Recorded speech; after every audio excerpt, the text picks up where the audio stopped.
Let's call the City of Cape Canaveral Board of Adjustment January 30th, 2020 meeting to order. Call the roll, please. Linda Brown. Present. John Bond. Present. Joe Elliott. Present. All right, so our first order of business is the approval of the meeting minutes from October 17th, 2019. Motion to approve. Second. All those in favor? Aye. Pass. Minutes approved. All right, the next thing that we have is chairperson and vice chairperson selection. We have to select the chairperson and vice chairperson.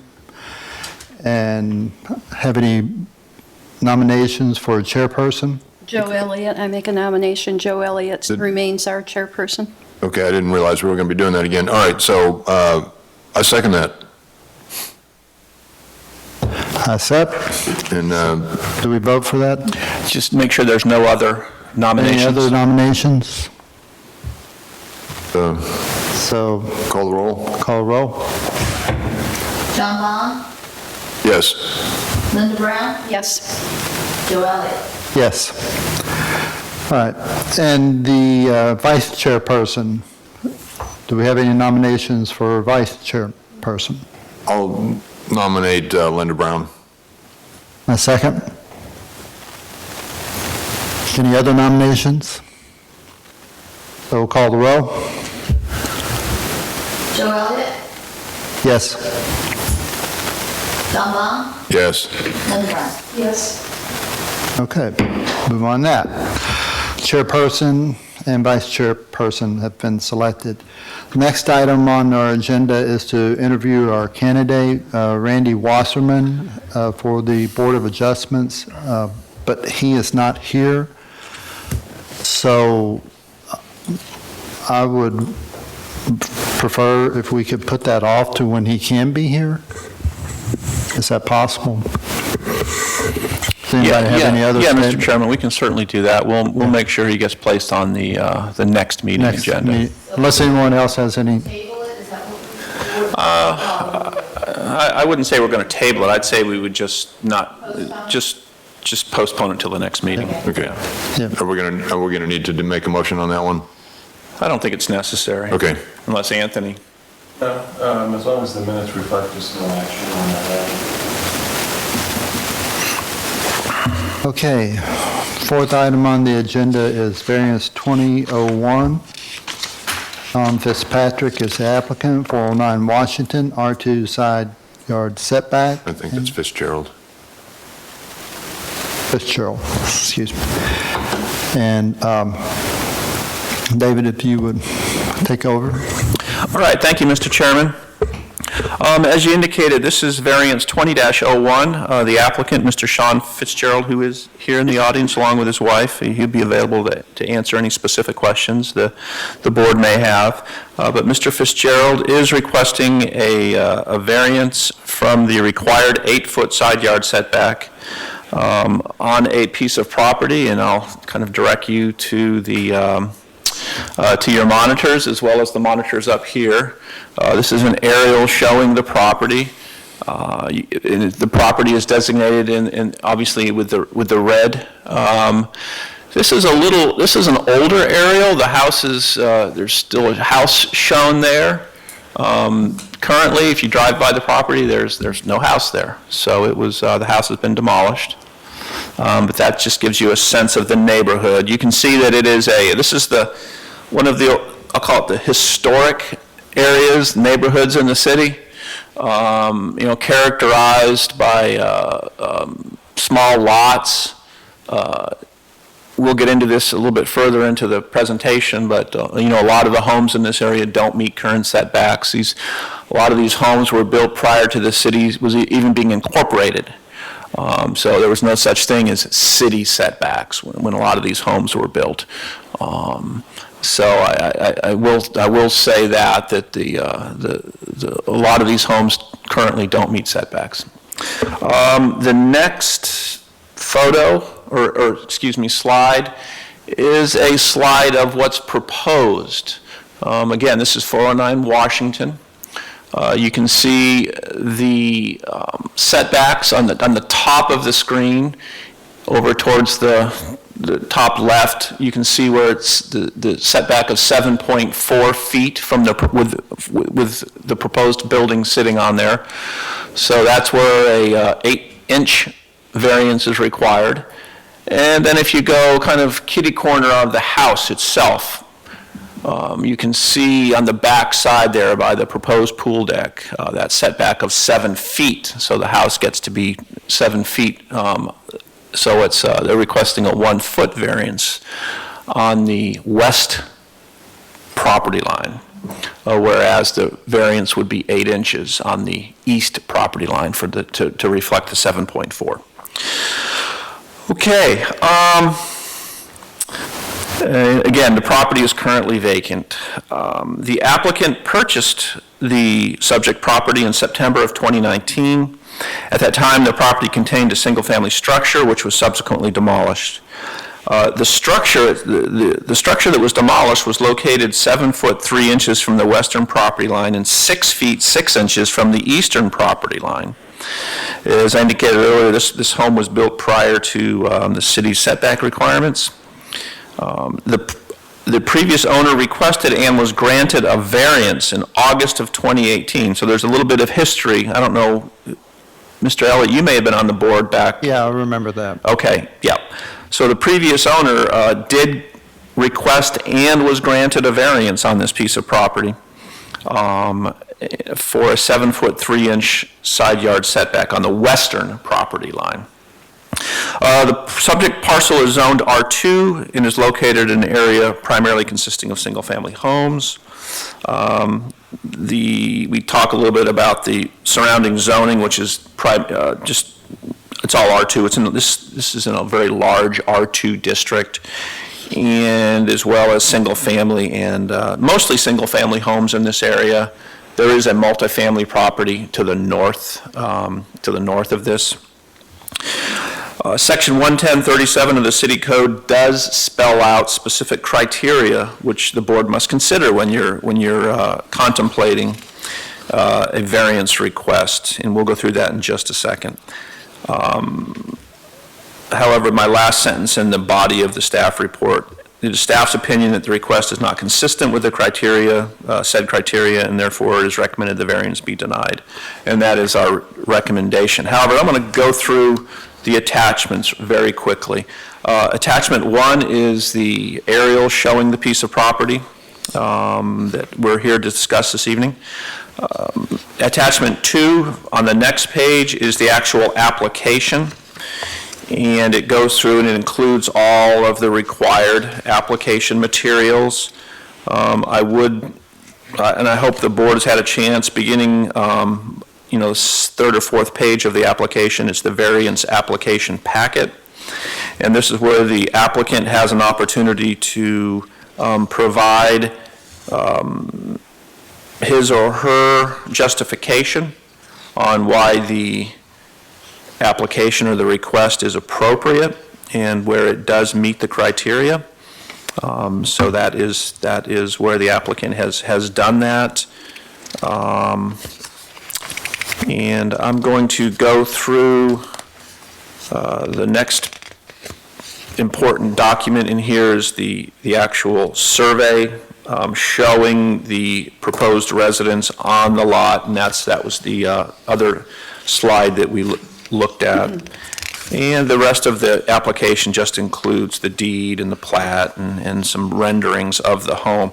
I will say this, that the home that you see here in these renderings in the application, and the applicant can confirm this, but I believe this is the identical home that was proposed by the previous owner. And what was being proposed, just as a kind of a little bit of background, there was an existing home on the piece of property, and the previous owner was going to put a second story on it.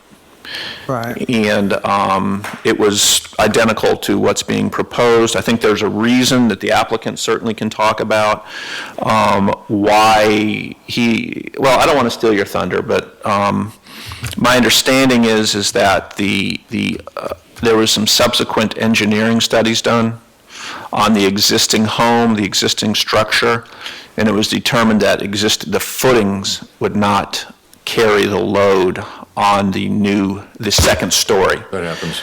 Yes, especially on older construction like this, that does happen. Therefore, the old home was not viable, and it couldn't be used for the intended building, and therefore it was demolished. And that's really why we're here again this evening, is to kind of reconsider the construction of this new home, the redevelopment of this property, which I will say the city certainly supports redevelopment in these infill projects. It's something we really like to see. The last thing I'd like to cover is the attachment 3, which is labeled the variance worksheet. And that really is just staff's opportunity to kind of dig a little bit deeper into the criteria that the code spells out. I think there's 6 of them. I'm just going to briefly go through those. These are items that you can see that all variance recommendations and final decisions shall be based on an affirmative finding as to each of the following criteria. 1, that special conditions and circumstances exist which are unique to the land, structure, or building involved and are not applicable to other lands, buildings, or structures in the same district. Number 2, that literal interpretation of the provisions of the zoning ordinance would deprive the applicant of rights commonly enjoyed by other properties in the same zoning district and would cause unnecessary and undue hardship on the applicant. And you can see in this one, I went back and revisited the staff report that I prepared in 2018 for the initial variance request. And as I indicated earlier, this area of the city is as far as setbacks go, it's not Willy-nilly. It's willy-nilly. It really is. There's all kinds of stuff going on in here. So I just wanted to point that out. Number 3, that the special condition and circumstances referred to in item 1 do not result from the actions of the applicant. And I think that's where I had from a staff perspective, that's where I had the biggest concern was the applicant, when the house was demolished, the variance and the ability to act upon that approved variance went away. Now, there are the board's going to have to consider whether the subsequent engineering report is mitigating,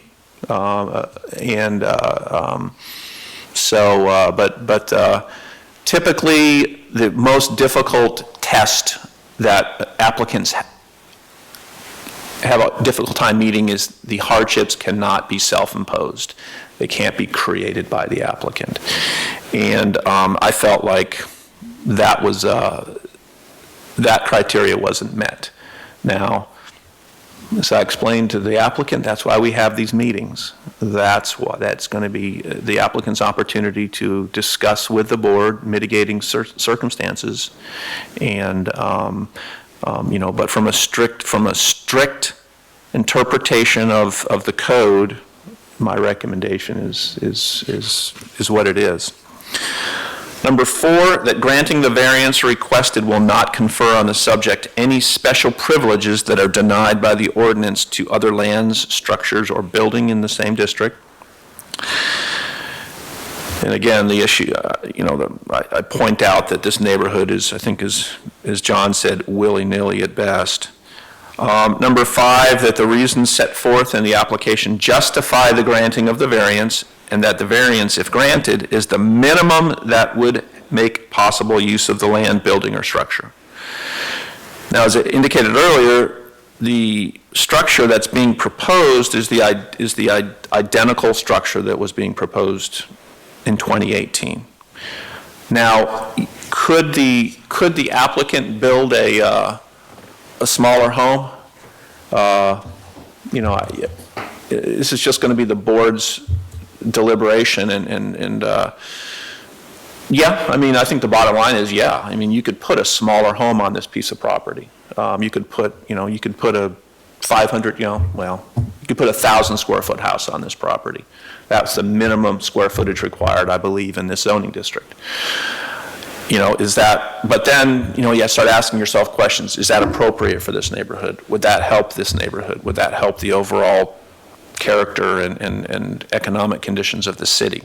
A lot of other things come into play when the board is looking at these type of things. So anyways. And the final criteria, number 6, that the granting of the variance will be in harmony with the general intent and purpose of the zoning code, will not be injurious to the neighborhood or otherwise detrimental to the public welfare. Mr. Chairman, that concludes my presentation. The only thing I would like to add is we did receive one letter, and I believe the board should have a copy of that, from a Dolores Ellis, who actually lives next door, or within a lot or two of the subject parcel, and she is requesting that the variance be not granted. Can I ask a question about this letter? Yeah. Okay. She said the request is approximately 9 inches of my property. I don't understand that. Yeah, well, I don't either, frankly. I think she means off.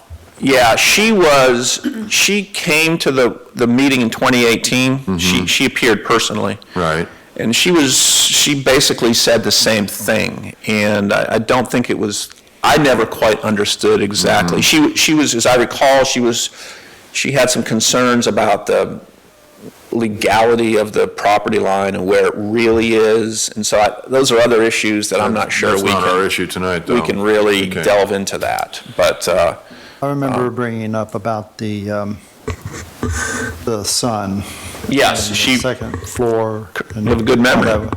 Yep, she did. She had although she didn't include it in the letter, she did have a concern about the 2-story home and impacts it may have on additional shade on her home. I guess that would be in the mornings. But, there again is that by right, you can build a 2-story house in an R2 zoning district. So, that's, the board will have to consider how much weight to give that. Thank you, Mr. Chairman. Okay, do we have, this is in the record then, the letter? Yes, sir. Okay. All right, do we have any discussion? Would you like to bring up anything? Yeah. Matt? Yeah. So, thanks, Dave, for the description and everything, with the exception of the recommendation. But I will say, just as a way of introduction, my wife and I have been longtime residents here on and off since 2001. Moved away for work, lived in other states and so forth. So we've always loved Cape Canaveral. We own another house on that street as well, at 423 Washington Avenue. So, we love the neighborhood, we love the city, and we want to improve it. And I firmly believe that allowing this variance and allowing us to build the plans that we currently have, that we've already invested a lot of money in developing these plans, would be beneficial to the neighborhood. And so, to the point of the existing home, it was my sister and brother-in-law that came in here for the previous variance. They got the same exact variance that I'm asking for, maybe a couple inches different, because we had to change the plans slightly because the existing home, the structure underneath the garage where the second floor is going to go, I don't want to misrepresent it. I don't have an engineering report. I have my general contractors came in and said, we can't verify that the foundation is going to support a second floor because that garage area and the concrete wall that was there on that west side of the house was built after the house was built. So there's no way to know how well the foundation was built. So that was the reason that we went ahead and demolished, because we just couldn't trust building the plan that came in here for that original variance. We couldn't trust building that same exact plan. So all I did was go back to the drafter and have them, where it said existing walls, I said new walls. So that's the only change from in the plan from the previous variance that was granted. What I will address is that the letter from the neighbor who's concerned about the shade on the west side, and you can check the records here. Up until a couple months ago, she had wooden hurricane covers over her windows on the east side of her house. She was made to take them off by your code enforcement gentleman. So I don't know why she'd be concerned about me shading her more with a second story, just for background on that. And I have no idea what she's referring to, because there's a current survey on the property, and we're building at closest 7 foot from our property line, not anywhere near her property line. So I'm not sure what she's getting at with that. But I guess in summary, I'm just saying we've invested a lot of money in the plans already, and having us go back and have to redesign the plans to build to an 8-foot setback would be a burden on us. And yes, we demolished the house, but for good reason, and we're building a house that really doesn't push any more into the side setbacks than the original house did or any other house on that block. And I think we're improving the property values along that block and the tax base and everything that goes along with it. And I firmly believe that as people drive down that street and see houses like this going up, and the two houses on the far end, the east end of the block, new homes there, I think that we're going to spark a little more development, or at least a little more, taking care of the homes that are existing on that street and bringing them up to par. So when you bought the house, you had the previous, your brother-in-law, or you had his plans for just going up? Yeah, they are the same plans. The difference being that now I had to put in new walls where he had built on existing. Okay, and then, so where did you had built on the walls, or when did it become apparent that you had to tear down the place? When we started getting the contractor bids. Okay, and they came in and said, we can't do it. Yeah, well, they said they wouldn't trust doing it. They were going to be drilling and verifying everything. So the whole prospect of doing the re-engineering or verifying the engineering of those footers would have outweighed the cost and the benefit of scraping and building new. Okay. Yeah, if you could stay up there for a little bit. Sure. I went out and looked at that property and the surrounding area, and I came in here with no preconceived notions. Okay, so I wasn't leaning either way because I wanted to hear a bit more. And so regarding the letter, whether it was a single family or in an R2, a double townhouse or something, front to rear, whatever, it was going to be 2-story. And so I'm probably not too concerned about that. And quite honestly, I'm surprised that with a large R2 area, I'm surprised the developers haven't come in and bought them all, bought everybody out, and put those front to rears there. But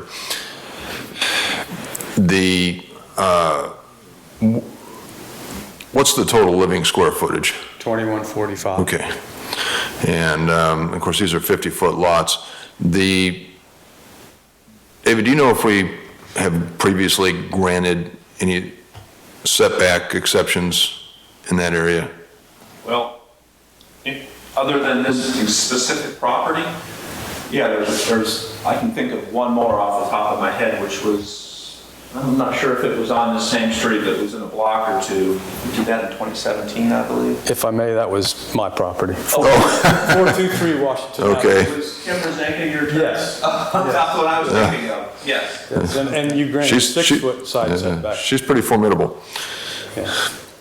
And, And we granted the one for this previous. And if I remember right, my thinking at that time was that we were going up, so you had to get a setback variance because it was going up, not because you were going out, really, but you were going up, and then that was going to be the new nonconformist. So Yeah, and that was, we had some, as I recall, we had some kind of internal discussions among staff, and maybe we may even brought Anthony into the discussions about, as a matter of fact, I know I did, one of his associates, I remember now.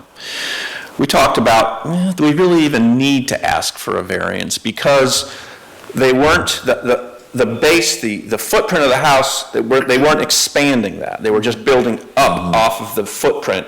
And so our code says, if you're not increasing the nonconformity, then you're I'll just quickly say, you're good.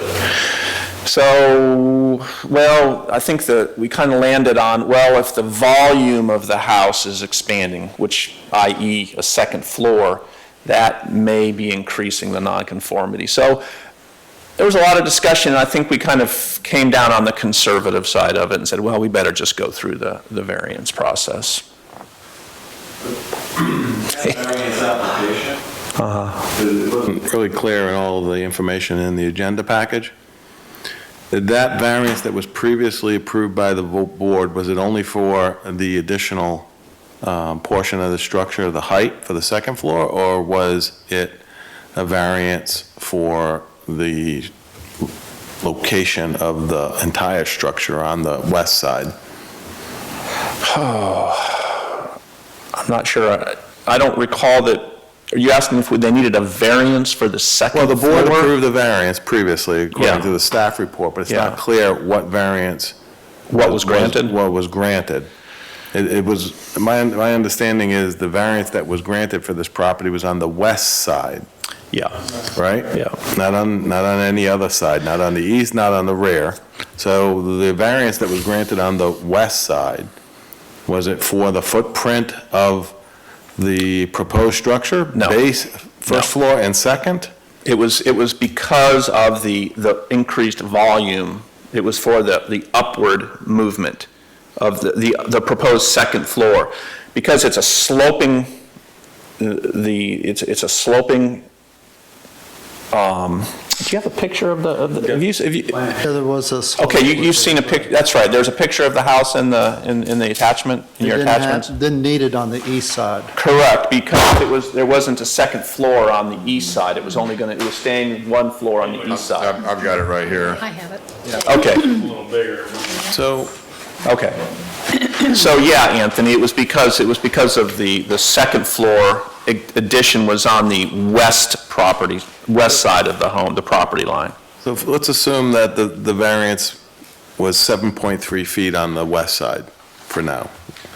The proposed sketch that I'm looking at doesn't even comply with that, because the southern in the southern part of the lot, it's showing 7 feet. Mm-hmm. Is that correct? The southwest Southwest corner. Southwest corner, yes, the way it's Okay. sitting on the lot, yes. So it doesn't even comply with the 7.3 that was previously granted? Yeah, Okay. yeah, it's 3 inches further into the side property, side setback. But still, as referenced in the other sections there, you see where it does not further impinge on side setbacks than any other property on that street. In fact, it's probably a more generous side setback than almost any other property on that street. Yeah, to that point, I will point out that if you go and look at the last 2 pages of back in the variance worksheet again, if you go into paragraph number 2, I spell out some variance, or excuse me, some setback encroachments that are, that exist out there today. So, yeah, you can see there's 4-foot setbacks, there's 6.25-foot setbacks, there's 4.3-foot setbacks, there's, so it's They're tight. They're tight. It's I think, what do we call it? It's not willy-nilly, but it's a hodgepodge out there. But yes, Anthony is correct. You know, my feeling on this is, you know, we want the redevelopment, and these are 50-foot lots. They're not very large lots. And so we have to be somewhat, you can use the word subjective or you can use the word objective. In my case, I'm going to use the word objective. And, you know, we're looking at, if my math is correct, my quick math, we're looking at 12% encroachment on one side and 8% on the other side, and of the entire setback. So figure 10% of the setback, you know, on average. And I think if we want more, you know, with a 50-foot lot, 8 foot is pretty tight anyway. You know, you know, for a smaller house. I'm leaning towards approving this just as a matter of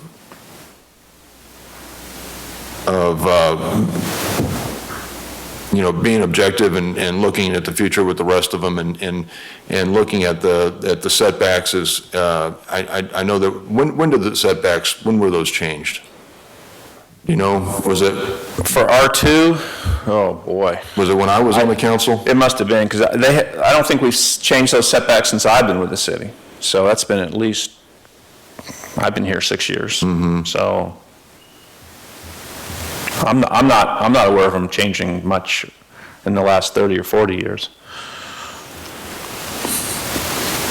But I don't know. I don't know the answer to that. I mean, the issue that you're going to have with the future of the rest of them, if I can borrow your phrase, is, you know, variances are an exception to the law that's been established by the city council. The city council can establish the law. So regardless of what may, you know, the situation that all the other lot owners may face sometime in the future, if there's an issue with the law, it's for the council to consider modifying. You know, what's before the board is this specific application, this specific property, and whether or not this property owner complies with the criteria. So to the extent that you have broader concerns for the neighborhood and future variances, it seems like that's an issue for the council to consider. Understood, yes. The previous exception that was granted, that was a 7-foot 3-inch. Yeah, as I recall, I think that's correct. That's what he On said, the west. 7.3 Yeah. on the west side. Yeah. So what is it now, and why did it change if it's the same? It's 7 foot now by the survey, but I will note that, you know, the surveyor has shown the property slightly skewed, and I have asked him that question, why is it skewed? And he had some answer about the property lines themselves are somewhat skewed the way they were done. But what I will tell you is that, you know, if you see your way clear to do this, I can simply have the surveyor straighten the property up, and then I'll be within those, the 7 foot 3-inch, so, or 7.3. Yeah, and I will say too that this is, the 7 foot is the closest. As the home runs north, it becomes further. It becomes further. The you know, it's probably 7 foot 6 inches at the midway part of the house, maybe even closer to 8 feet at the northernmost point of the house. Now that's strictly just my rough math, but On the west side, there seems to be, the application is requesting variances in on other locations other than the west side. Now, I could be wrong about that, but Can you pull your mic just a little closer? if you were going to just look at the west side of the property, and we knew for sure what the extent of the previous variance was, if it's 7.3, then don't variances run with the land? And would they need another variance on the west side of the property? Now, I think the circumstances have changed a little because they demolished the existing structure Right. that existed during the previous application. Right. But I go back to the point if 7.3 was granted previously, the circumstances changed enough where they would have to get a variance on the west side. But why wouldn't they if the building is, or the home was demolished, that variance ended when that building was demolished? Not necessarily. Well, I've been told that the variance stands on its own, in other words, because the variance expired on that property. When I started the project, the variance, I thought, flowed with the property. So when I started the project, my assumption was that I had a variance. I was only to find out later that that variance had an It expiration might date have on it. expired. I just don't know the sequence because then we have a code provision. Don't they have to get a building permit within 12 months. Yeah. 12 months? So that time period has expired? So my application is for, a variance with the redo. side setbacks I requested. Okay. So we could look at it that you had the original variance, you come in, build a house, time gets, we would have probably, if your brother or whoever, we'd have probably extended that. And now you come in to build it, and I can't do it that way, I gotta tear it down. So it's kind of like a really large repair you had to do to be able to go ahead and go further with completing the original variance, the build. So at first I was thinking that, well, like you're saying, Linda, that it's all gone, you start over. Design it so it fits in. But what you're saying is that you're taking a previous design Exactly, design, yes. and we granted that variance, that we could probably go with it again, because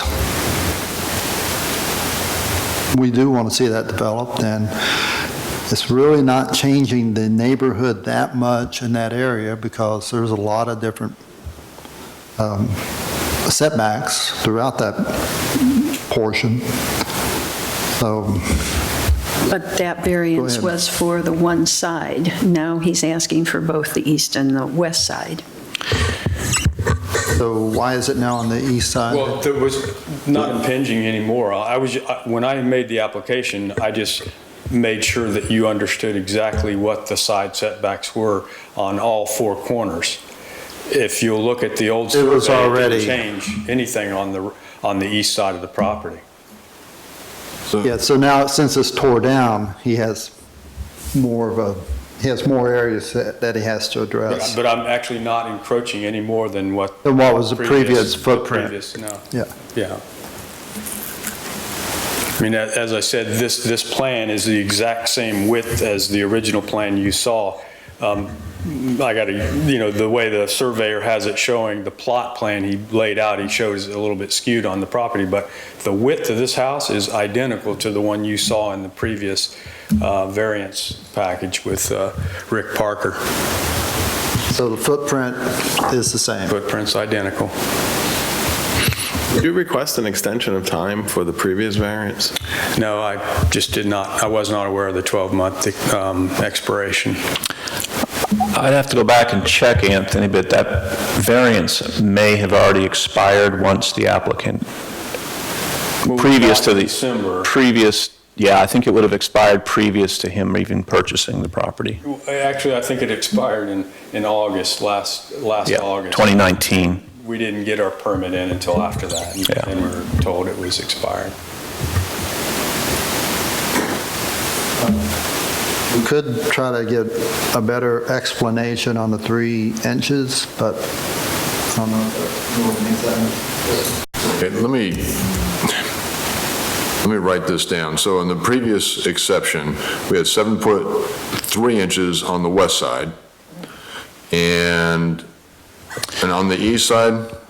As I recall, John, the home It's in the exact same location. I think that the reason that in 2018 that the request didn't include a variance for the east property line was because my thinking was that because the home went from 2 stories down to 1 story, and the variance was, we deemed the variance required because of the increased volume of the second floor. That's why we only suggested that the west property line, which was the property side of the 2 stories, was only required the variance. Same situation today. Could we have gone ahead and done the same thing? Probably. Only requested the western property line on this one. But since the home was gone, we thought let's just go ahead and make sure there's no questions. We just get it all out there. Exactly. I just didn't want any ambiguity about what the side setbacks I was requesting, so I made sure I pointed out all 4 corners.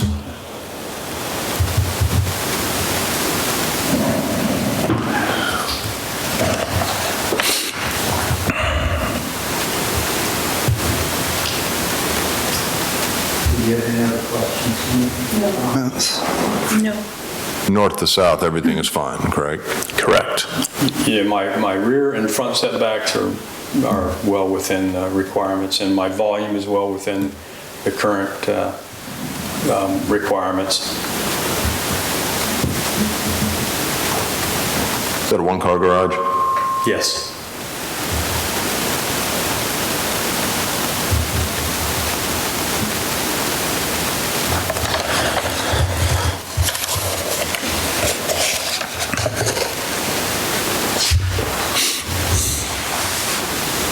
Sorry, I'm reading.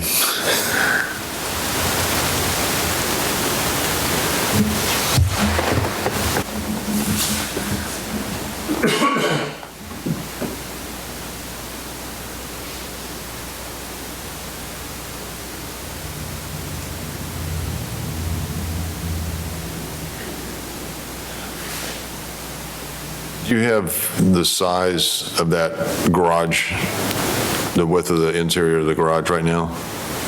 13 feet. Okay. Yeah, if that's, If that's the 13 feet, if that's the actual inside of it, I mean, if you take a couple of widths of some cinder blocks away, it's probably going to be closer to 11.6 or something.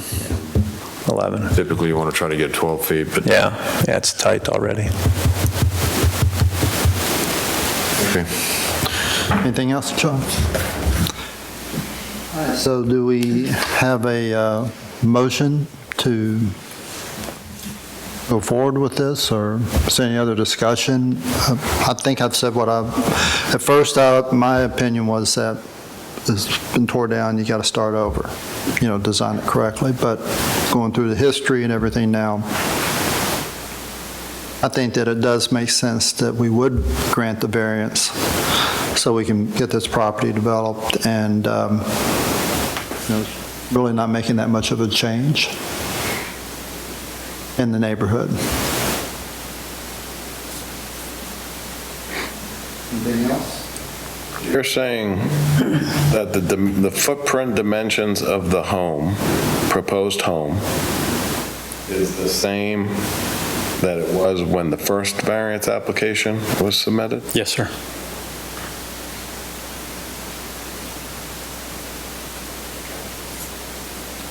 I'm going to make a motion that we approve the variance. Do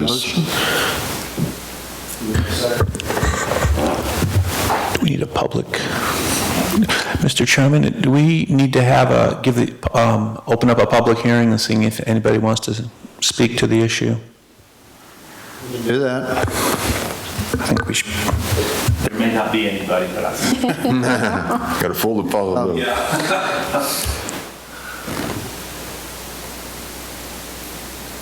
Go ahead, I'm sorry. Before we go with that motion, Anthony, should we have had him take an oath, or? All the testimony that you presented tonight is true and correct to the best of your knowledge? Yes, sir. Thank you. Probably should do that before. Yeah, that's my bad. I should have jumped in there, Mr. Chairman. Excuse me, I How about you, forgot Mr. that. Dickey? Everything you said is true and correct to the best of your knowledge tonight? Yes, sir. Thank you. Okay, so I have a motion on the floor to approve the variance as written. Do I have a second? Can I second? I second. All right, do we have any other discussion? The only discussion in this case is that I don't think it's going to significantly impact the neighborhood, and we may have more come along at some point, but we'll take those as they come along. And, that's where I'm at. Yeah, it'll significantly impact it in a positive way, I believe. And I believe that's part of the reason that this board is here, is that David looks at things black and white, as he should, for specs and codes, and he has to follow those. But sometimes the black and white doesn't really translate for, what people need to do and what they need to get done. So I'm in agreement with it, and let's move forward with it. So, any other discussion? Seeing none, I'll call a vote, please. Joe Elliott, For? John Bond, Or, Linda Brown, Against. Okay, motion passes. Variance granted. So we have no other business tonight, so we'll have a motion for adjournment. motion to adjourn? Second. Any opposed? All right, meeting adjourned. Thank you.